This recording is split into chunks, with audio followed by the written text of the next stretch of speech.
মানুষ চেনার সবচেয়ে সহজ উপায়। সুসময়ে যারা কাছে আসে তারা প্রকৃত বন্ধু নয়।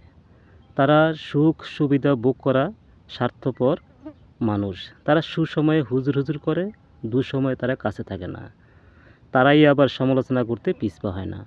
তারা সবলধারী সাপের মতো। তাদেরকে চেনা বড়ই কষ্ট।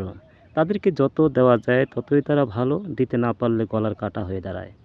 বিপদে পালাতেও তারা দ্বিধাবোধ করে না এবং দূরে যেতেও কোনো সমস্যা বোধ করে না। তাদের স্বার্থ তারা আদায় করে আস্তেই করে কেটে পড়ে। যেমন তারা কিছুই জানে না, কিছুই বোঝে না। উপর দিয়ে ভালোর কোনো শেষ নেই, ভিতরে যত সব ঝামেলা ও ঘুরপাক খাচ্ছে। দুঃসময়ে যারা কাছে থাকে, সাহায্য সহযোগিতা করে, তারাই প্রকৃত বন্ধু, আদর্শ বন্ধু। তাদের দ্বারা কোনো ক্ষতি হয় না। তারা নিজের জীবন দিয়ে হলেও সর্বদা ভালো কাজ করার চেষ্টা করে। তারা নিজেরা না খেয়েও অপরকে খাওয়ানোর চেষ্টা করে। এটা থেকেই তারা আনন্দ পায় ও সুখে থাকার চেষ্টা করে। নিজের সুখে জলাঞ্জলি হয়ে পরের সুখ দেখার জন্য দিশেহারা হয়ে ও প্যারাসানি হয়ে যায়।